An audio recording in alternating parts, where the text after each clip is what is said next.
Air quality in Mumbai and Delhi have deteriorated a day after Diwali as people burst firecrackers despite the Supreme Court's ban.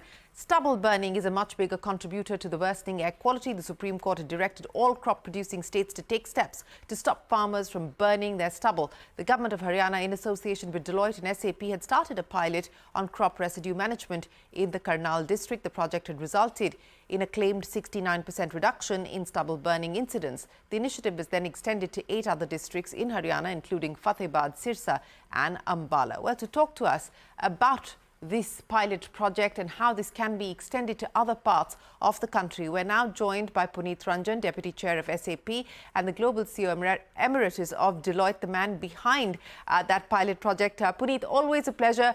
Many thanks for joining us here on CNBC TV18. To start with, a very happy Diwali to you. Very happy Diwali to you. I wish I was in India with you.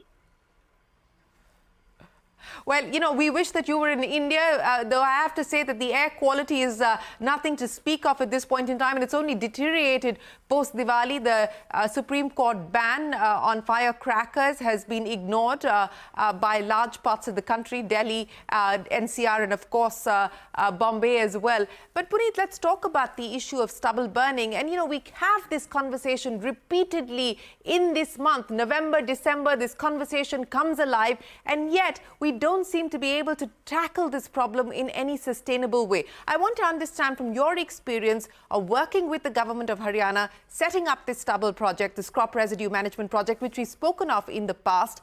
What's the problem?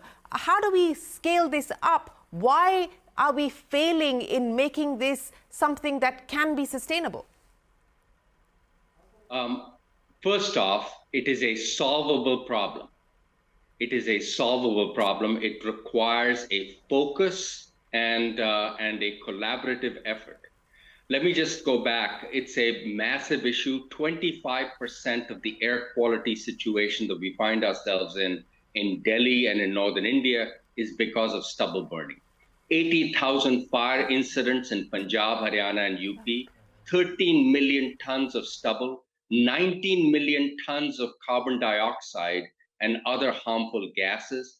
And this is the key statistic, 15 million adjusted life years lost. That is the equivalence of 200,000, 2 lakh people dying each year, $300 million worth of lost revenue. So it's a massive issue, but it is solvable. And we have proven it over 2 years. We did a pilot, as you mentioned, in Karnal. We've now expanded it to 9 districts in Haryana, working with the Government of Haryana, which is 91% of all active fire incidents in Haryana, 660 villages. And this year, we expect that the reduction of fire incidents will be 58%. We're also working with Punjab, which is a big area for fire incidents in the district of Patiala. And we hope that we can expand that to the entire state of Punjab in 2024. But it requires a collaborative effort between business, government, and other non-governmental entities. And I'm happy to walk you through what we have done and how the program works. It is impacting positively this big issue that contributes to the situation that you find yourselves in Delhi and elsewhere. No, you know, Punit, and that's what I want to build on. As you said, that this is a solvable problem.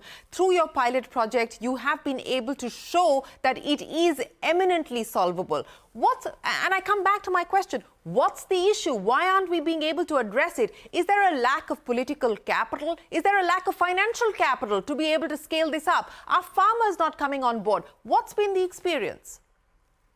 Well, I think it requires a collective will to get it done. But the program that we've implemented that works, as I said, 58% reduction in fire incidents, is a 5-step program.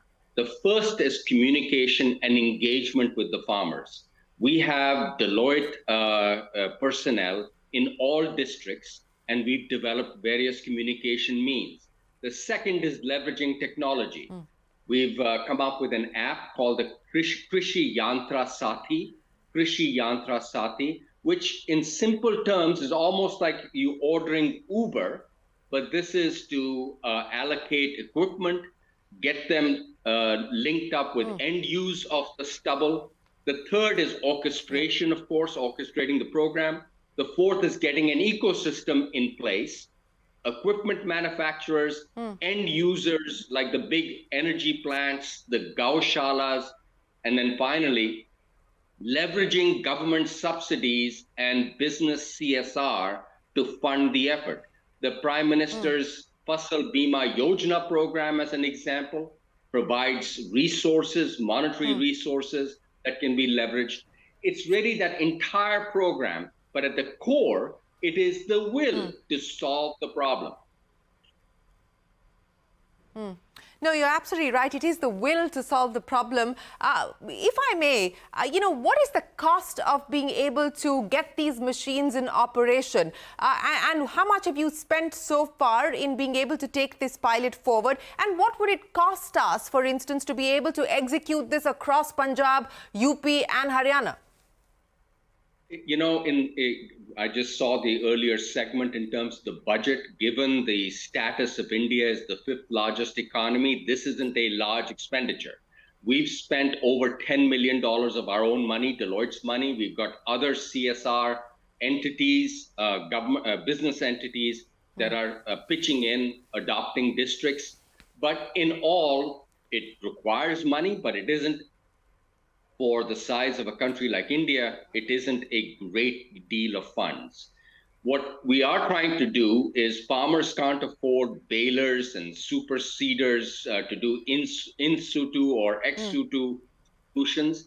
We are trying to set up a mechanism by which they can rent the equipment between the time that they harvest the paddy crop and the time that they have to plant the winter crop. And it's a matter of weeks. But we've set up a mechanism through technology to allocate equipment, and that's where the biggest cost is. But again, we've spent, as I said, $10 million of our own money, and it isn't a large sum relative to the size of the country. Or the price that we're actually paying. I mean, if you talk about the health risks and the cost as far as the healthcare system is concerned, and that's what I want to address with you now, Punit. If we look at the map and you look at the number of polluted cities that India currently has, how does that weigh on economic decisions? How does it weigh on commercial decisions? This is also the sweet spot. This is the time for India to be able to draw in investors and investment. Do you believe that this is going to weigh on the minds of foreign investors who are looking at India? Absolutely. Absolutely. I'm going to bring the S-A-P executive board and the supervisory board to India in October of next year. And one of the things weighing on my mind is whether Delhi would be an appropriate place given the air quality issues that we face in October and November. So that's a very specific example. It not only impacts tourism, it impacts inbound investment, but there is $300 million of lost revenue because we burned the stubble. And the impact on the healthcare system and on our own, everybody's quality of life. 2 lakh people dying each year because of poor air quality.